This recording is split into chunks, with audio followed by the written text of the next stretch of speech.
Hello there, candy lips. I have my giant lollipop here, and we're going to be discussing Raoul Pal's lovely postie. It's going to give you a great synopsis of what's actually happening in crypto, where our trend is going, and ultimately how we're going to get to 100 trillion market cap and why you should be long and strong right now.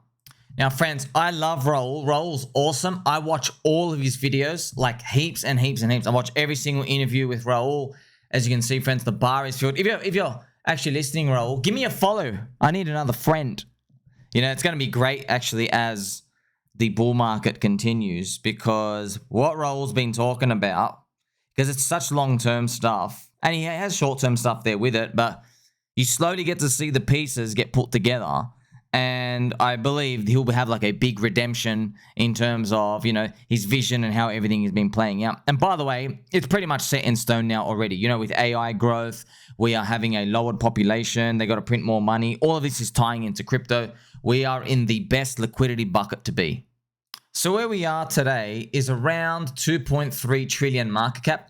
This green squiggly line is just my expectation of where we head to next, around this 5 trillion. And then from there, we can figure out if we're going to go to 10 trillion, which hopefully we do. Okay, so that's pretty much where we're sitting at right now. But this includes Bitcoin, Ethereum, and everything else, friends. So if the industry just does like a 3x up here, you're going to see, I mean, that's trillions of dollars added in.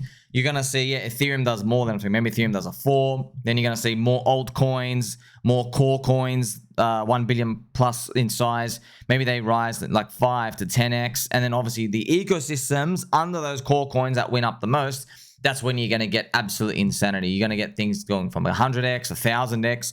Like Dog with Hat did a 40,000x because Solana went up. So Solana went from 100k market cap. And then, Dog with Hat went from 100k market cap to 4 billion. So 40,000x. That's because of Solana's big run. Now, I'm going to start by reading Raoul Pal's postie. So he's made these postie, friends, and trust me, it is gold for everyone, just so you get a real understanding of what we're doing in crypto. Okay, so Raoul, he says, when our AI overlords take over, we will have nothing to amuse ourselves or to give ourselves a purpose except gambling on cultural communities and memetics. At first, this sounds terrible, but it is most likely the birth of an entire new economy. Right now, meme madness is building into a rerun of NFT madness from last cycle. Some people made life-changing gains, many lost everything. So, friends, I'm just going to interject and just tell you. So, when he talks about this new economy, you know how we don't get it. Oh, what the hell? AI is doing all the work, and then we're gambling on culture and art stuff. Yeah, look at the internet, friends. Think about somebody who's seen the Industrial Revolution, you know, or think about like big chimneys and trains and coal mines with like, you know, like 12-year-old kids digging up the coal mine. Hello there, governor, doing me 6 penny an hour work. Those types of people, friends, that type of environment, that's now gone for most of the world. Now we're literally, people just sit on a squeaky chair and they're just typing away in this to his box. That's a computer. Okay, but imagine you don't understand that. You're just looking at it, you're like, oh my gosh, you're telling me everyone just sits in a cubicle or sits on a couch and they just have this little rectangle box at their laptop and they're just typing away? Yes, that's the new world we live in. But it's a new paradigm, right? Kids grow up in this world. That's all they see. And also even think about before that, before the telephone was invented. If you're just looking at people looking at this telephone like, oh, people just talking into this box all day, but you don't think about it like that, do you? But somebody who grew up before the technology, that's how they would see it. Now, one of the things that Raoul also mentioned, friends, was the NFTs, and I've got obviously the poster boy of one of the NFT runs, which was the Bored Ape Yacht Club. So I mean, it started here at 0.3 ETH, and we want to check it out. You can type in to make the US dollar here, man. Look at this, friends. They start at $1,000. It goes to 400,000. My gosh, it actually start off less than that, friends. I started actually. There you go, $400. So yeah, they literally do 1,000x, 1,000x for this one. But this ends up being the one that goes to the freaking moon, right? And now we're seeing memes appear that seems to be the new like community coin. So that's why NFTs got popular, friends. NFTs are just blocks of an altcoin. You have to buy in bulk. That's why there's only 10,000 of them. Yes, you don't have like trillions of the coin. You can't put in $6 into an NFT. You have to buy them into big blocks, but you're just buying access into a community. That's it. And now altcoins have made them more liquid, and that's how the market's kind of evolved. So now Raoul will continue, okay? However, within all the noise, the drama, the fun, the loathing, the profits and the losses, there is signal. He continues, the signal is how this technology will be used in the future for the attention economy in somewhat decentralized online world with mainly centralized AI as the control system. In the end, culture, community, and the desire to share experiences is a fundamental human trait. This is why sports teams or pop stars mean more to us than many other things. It is a means of relevance, status, acceptance in a 27/7, that's 27 hours a day, 7 days a week, 365 digital online society. These things are our new society. Politics is no different, religion too. All are driven by memes. I really want you to think about that last sentence.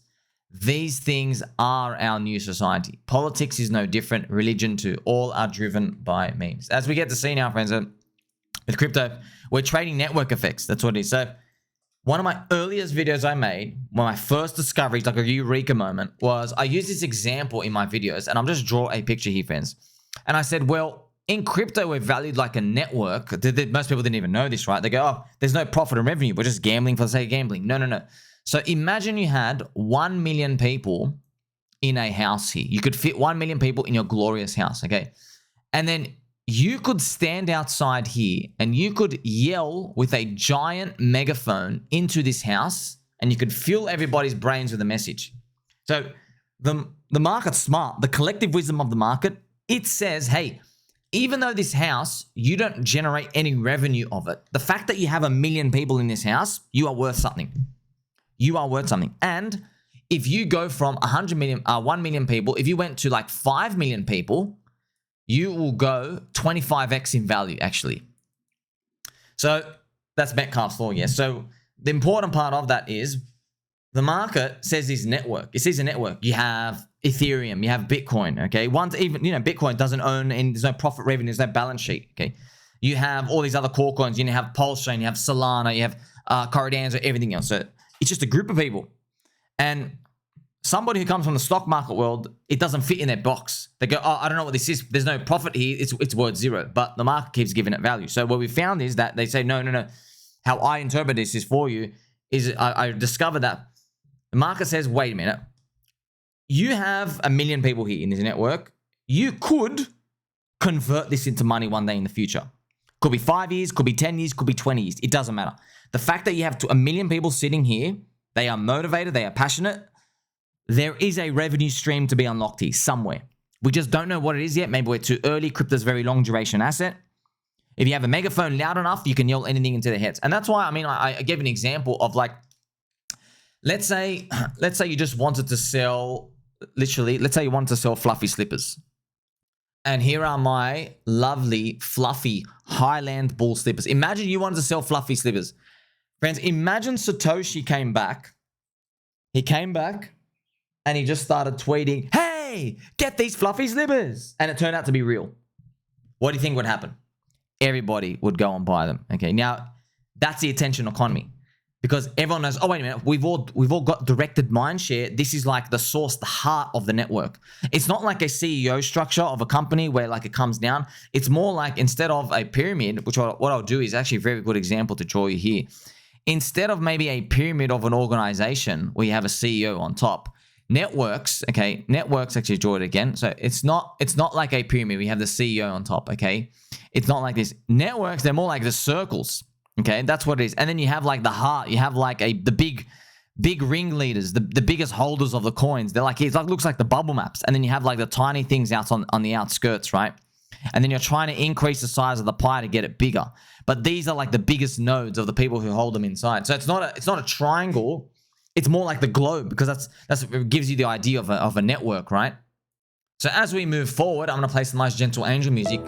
That's how the world is moving, yes? Because with AI, you don't have to hire all these people anymore. Basically, just the bots are doing everything for you, okay? So now, Raoul's going to continue, friends. I'm going to read this. He goes, yes, it's going to be a wild ride. Please don't get carried away thinking you too can be the next meme trading god on Twitter. You likely won't be and will be left bitter and confused at the end of it all as you endlessly chop your portfolio into the new hot thing. Too late, and create a massive and complex tax bill for the privilege.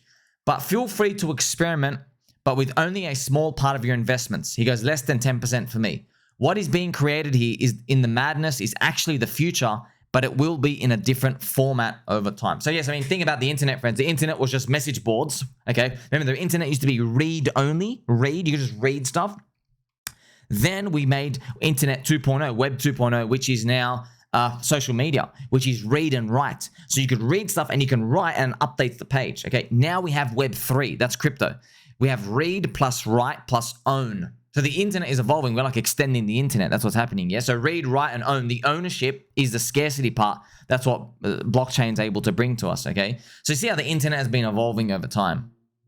And he also mentions these, so Raoul, if you're listening, obviously all over my videos, I have a theme here, which I've been speaking for a long time, 90% core, 10% lottery. So this is very, I go through it a lot. So I have a whole video dedicated on it, and I speak to it, say pretty much every single day. 90% core, you get your core coins, you have to think about them, they usually have to be big, and then you can experiment with these lottery tickets, 90% core, 10% lottery. That's why, Raoul calls it experimentation. And it's also very unfair why everyone does this. Probably because Raoul's popular. Even Raoul says, yeah, I'm taking a stab at this, or like, I got a bit of this one coin. What they'll do is they'll highlight it all day, like, oh, you're gonna lose all your money. He's always like, what the hell are you talking about, man? Like, I've told you. He basically says 90% core, 10% lottery, and you're worried about like this tiny lottery part all day. You're missing the big picture. You're basically just focusing on his experimentation, right? It's kind of like, friends, if there's a scientist. Let's say you go back, like Albert Einstein. He advances the world physics for everyone out here, human knowledge, and then you look at like his scribble book. Maybe he's literally drawing. He's drawing like an apple. He's drawing some like weird stuff. I don't know. Maybe you're just looking at that. You're like, oh, okay, this is not doing anything. I'm just gonna judge him based on that. It would make no sense to do that. Now Raoul will continue.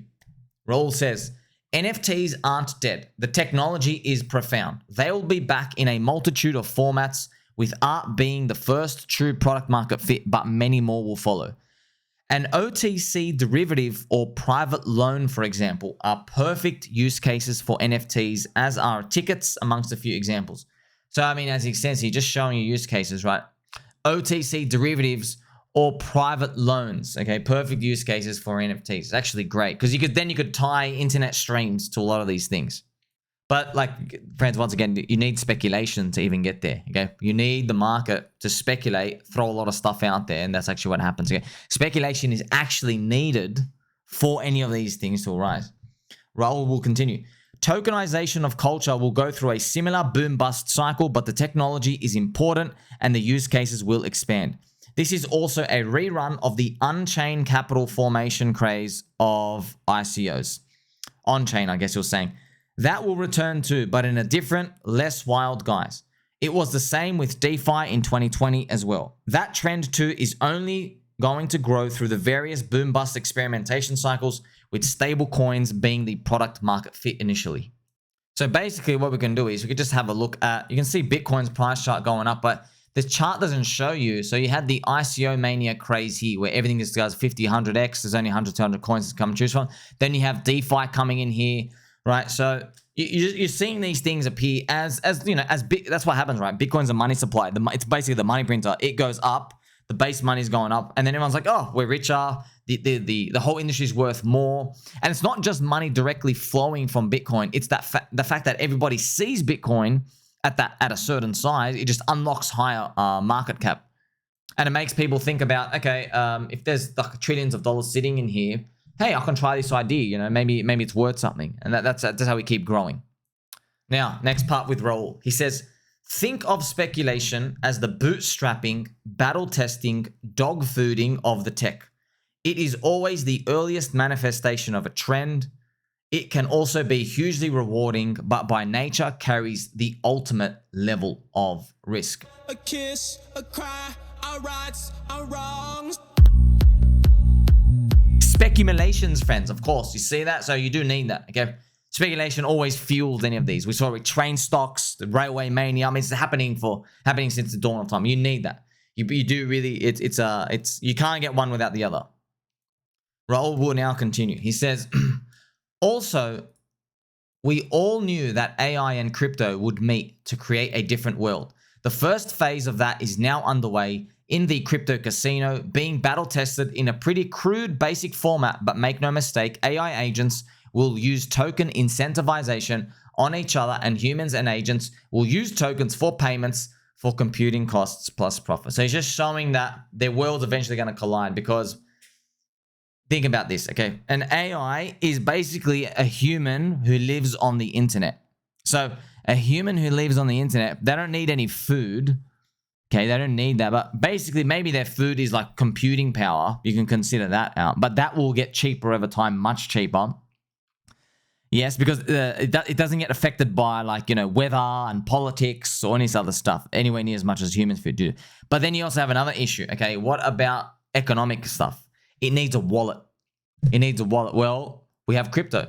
It's literally the internet money. So a human that lives on the internet, and now you have a consciousness, right? A being that lives on the internet, which is what the AI is, the robots, and then they have their own wallet. They can go incentivize each other to do things. They can find prices, discover prices, get things done. And that's ultimately what we're all building towards. So when you see the Nvidia price chart, friends, I know it just is like the biggest freaking bubble of all time. Like, what the hell's going on? But you put on a log chart, that's Nvidia, yeah? I mean, it's even going parabolic on the log chart. My gosh. But yeah, that makes sense now. Why are you up 200x since 2015? That's why. This is the type. This is, people are buying into that. You see how this story is? It's very captivating. That's why these things can, like, it can move people, because it really makes people think of the next 30 years, not just like the next 3 days of like, oh my gosh, Hawk Tour girl is back. Let's make a meme coin. You know what I mean? Like, these things inspire trillions of dollars of value. Raoul continues as well. He says, it is sometimes hard to see where this is all going, but step back and observe the deeper significance. I can see that memes, NFTs, ICOs, DeFi, etc. are all early stage use cases of a gigantic societal and economic shift. On top of it all, this is AI, which is bigger than all of this, but is less easy to invest in. So you have all these rails and all these like technology protocols, but then AI is going to come in and figure out how to use them the best, or even make stuff. That'd be crazy. Raoul will continue again. However, the very idea that we can tokenize the attention economy is deeply profound. But as attention operates on very variable time horizons, from hours to years or even decades, it often requires different skills that traditional investing and trading require. But maybe the AI will soon be better than use at that too. So friends, you got to think about it, right? What's a super long attention economy, right? What's super long attention? Religion. Religion is the longest form of attention. When you are born, most religious cultures, okay, you're born from your parents. This is your way of life, and it carries you the whole way. You don't forget most people don't forget their religious values, how they're brought by the time, you know, maybe you go to school, you know, like if you're Christian, you have like your Holy Communion, there's a baptism from literally from birth. Then you have things in the middle. You get married in church. Then they might have kids, then they make their kids baptized. You see this cycle? That's why, friends, we use these, I use that triangle to tell you that I call it MCR, memes, cults, religion. So memes at the bottom, it's just a meme, ha ha ha, let's do this, right? Then you have a cult, and then up here you have the religion, okay? And obviously you are trying to go up. You want your crypto to grow up and progress. Bitcoin is a religion, 320 million people. I mean, if you look at it, friends, like Bitcoin, you already have people saying like they're saving in their kids' money in Bitcoin. They are doing that already. That's literally the definition of a religion. You get your kids to do it. You see? Now, HEX, for example, it wants to do that. I'll just give you an example. It's got 15 years staking. There are many people on board of their friends. Now, right now, the price is down. If the price goes up, and I'll show you the price chart here. This is on log, of course. If the price goes up, I wonder if we have these early religious type of signals come out. But it's going to need more time, okay? Bitcoin didn't become a religion in 5 years. It didn't do that. Remember, Bitcoin's launched in 2009-ish. By 5-year mark, it was 2014. You needed another 5 years. So if that's why these things are experimental, right? You don't know, but if the reward, the upside is enormous if you get it right. That's why it's also important to see that, these memes, cults, religions, friends that I've shown you, these things have enormous product market fit, but people are trying to become the first meme, because you can't have we don't have 50 major religions in the world. We've got I don't know, 4 or 5, whatever it is. There's only a certain amount, and then everything else is much, much smaller, and they have to make their own denominations and stuff. But once it's done, it's very hard. Are you gonna go start your own religion? Not crypto religion, actual real religion. You're like, oh, okay, we need a miraculous spiritual type of thing that occurs that can inspire people. Then you have to convince everyone else to do it. It's a lot of work. But also it's just another network. It's just another network. Try convincing everybody else, all the boomers, to go to another social media off Facebook now. Won't do it. They're already locked in. You see what I mean? I know tech is even a bit faster than that, but you just get to see that. That's why it's a gold rush. It's a rush. Hey, we want to try find. Let's all experiment. Let's hang around this and see what happens.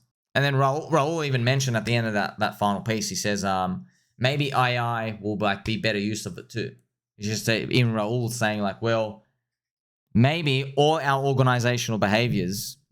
You know how there's memes, cults, religions, there's pictures that they share, there's video styles that they make, there's things how they link and make funny things, friends. I don't think people are ready for, there will be a current event that appears. Let's say Donald Trump becomes president and he says something. Let's say he misspeaks a word in let's say 2 years from now. 2 years from now, he misspeaks a word in one of the interviews, right?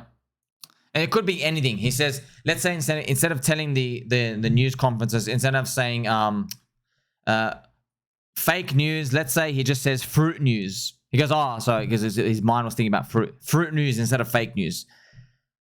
The AI will probably, friends, because it's superhuman at this point, it can probably, as soon as the event happens, it can construct funny memes, funny gaffs, funny images and videos of that event and make people laugh. It's like a comedian. It can make and do things, and it could basically just get the mathematical formula and just learn from every other event when these things happen. What types of memes pop up? If you notice, whenever there's a big world event meme, there's always classic things that people do. That is almost universal. Have you ever seen the Jaws poster? This is the Jaws movie poster. You see that, friends? This is one of the most classic movie titles out here. Jaws movie poster. So imagine you never know. Let's say there's some little kid. He goes viral for doing something, and then they could make a big joke out of it. The AI would be smart enough. The AI would put the kid here, and then him eating I don't know, a jelly bean or something. And they could just get really creative and make these instantly. They're making memes super fast and catching human attention even more. That's why even Raoul, he's talking about, wait a minute, do the memes even need to capture our attention? Because they're the ones working at that point. The AI is working. So do the AI need to capture our attention? Then do they really need it? Maybe they do. Maybe because we subscribe to stuff individually. Maybe we're the ones that have all the wealth. Maybe those are the ones that have all the wealth. We'll see. Now we'll finish off with his closing statements. He goes, the one truth in all of this is that blockchain technology is the key beneficiary, and due to the powerful behavioral incentives of tokens, the number will keep going up over time. Okay, so remember, it is about the incentives, friends. And also, as we've seen, I'm going to use this HEX example as well. Remember with HEX, everyone thought these were bots. When HEX was going up, people thought it was Richard Hart-coded bots up here. But actually what was happening was, we now know this because it was ahead of its time. It's because it got organic natural growth, people felt rewarded and incentivized to keep joining the meme, then cult community and keep promoting it themselves. Now you see the HEX logos, now we've bootstrapped Pulse Chain. You see all of that, friends. For example, you even have HEX logo here on this necklace as well. And on the other side, you have Pulse Chain. You see these, friends, look at it all started. It's because people got rewarded by this. Here's another HEX necklace. You see that? See this? All of that is because the token price went up and it rewarded the community. See, if you're a VC project, if you start off high, you don't have as much of that. So your voice gets drowned out because there's only 100 people in your network. Because they're very, very rich people, there's only 100 people. It's the same as if there were two islands, friends. If there was an island of, this would be funny to draw. If there was an island here, there are just 100 rich people, okay? But then there's an island over here where there are like, 10 rich people, but like those 90 poor people, it'll be even bigger one day. It becomes like 10,000 poor people. Okay. These things have all the people here. They have more of them. That's actually what it looks like out there. So if you have 100 people in a network here, even though you're all rich, the 10,000 poor people, they have attention. They have bigger megaphones. They have more spirit, more energy. They're the ones who actually work harder. Might be like more proof of work concept, a new form of it. And, these formulas of how they end up appearing, maybe AI ends up solving for these. They go, oh, you need a certain amount of people. You need a certain amount of incentives. These are the things that will work out later on. But the fact that they haven't worked it out yet is beautiful. That means you and I are still early. So let's get to what Raoul says here. Currently, we are at 2.5 trillion in the crypto land and economy. Okay, so economy in crypto land. And I think it grows to 100 trillion over the next 10 years. That trend will create the largest, fastest accumulation of new wealth in all of human history. This is the big game. You probably only have around 6 years before everything changes. Don't F this up. So it just talks about 6 years in terms of like, maybe by then, a lot of that lowest hanging fruit is truly gone. I mean, Vitalik thinks most of the lowest hanging fruit is gone already, but you never know, man. We never know. So how this might grow, friends, what I'll do is I'll just put on a log chart to show you, like, we don't know how this is going to go, but if we're going to get to 100 trillion, maybe, just maybe this one goes to 10, maybe that next one goes to 30, like that, and then finally, after that 2032 halving, 2033, 4, it finally goes all the way up to 100. That would be it, something like that, okay? So you have like, it goes to 10 and then 30 and then 100, and that'll be what we want. Something to be mindful of as well. The market cap of crypto can increase exponentially because the biggest product market fit is actually stable coins. So if we're just putting bonds and fiat stuff and converting like property money value into just dollar denominated things that sit on the ledger on crypto blockchain, you could theoretically add $5 trillion of real estate, but they are just minted as tokens and they only trade with each other. They don't come and trade stuff like that. So that's one thing to think about. But you'll think just because it makes the number bigger, it incentivizes everyone in the world to keep basically not just speculating, but hanging around there too. It might be like one of those rich European cities. Is it Luxembourg? Where there's like really a lot of rich people. Monaco, where they're like really, really small, but there's a lot of billionaires that live around there. So yeah, the economy around there is really healthy, even though like technically these guys, they have a lot of super yachts, but their super yachts aren't being injected into the economy or anything. They just hang around there. And I hope I make that clarification clear, because you have Mr. Fools, F-Fools. That would be a $50 trillion Bitcoin. It's not going to happen unless you believe Saylor's 13 trillion market cap. So yeah, that's something. Hope that clarify that we can hit those big numbers. It's not, Bitcoin doesn't have to be a big chunk of that. Actually, if you look at gold versus the world stock market, it's around 10%. So the gold is around 16 trillion. And the world stock market is around, I think, 130 trillion. So it's a near 10%-ish. So that would be basically Bitcoin around there. Bitcoin's dominance might not be 10% at that point. So what I'm doing is I'm matching gold versus the S&P, gold versus the world stocks. Okay, gold versus the world stocks. And then you can look at Bitcoin versus basically all that total dominance as well. You can compare them. And maybe that's where Bitcoin, maybe that's how the future looks in terms of Bitcoin's market cap dominance, which sits at like 59% today, pretty much almost. Maybe that's how it goes down. It heads down to these lower numbers over time. You could just grab this and just, maybe it does do that over time. Maybe it goes down here. Maybe by this point it's down lower. Okay, because Bitcoin's rallying, but you just have more product market fit and stuff discovered. I guess we'll find out. The good thing is none of these are really set in stone. The upside is plenty for us. I mean, like, crypto is still 2 trillion. Like when we get to 10, we're like, okay, now that we're 10, now we can start. Let's think about something like really, because the best part is, man, it's just like that 2 trillion to 10 trillion growth, friend. That's going to translate. There's going to be so many memes, cults, religions. They are going to pump so hard. Of course, Raoul Pal. He has his own business to run.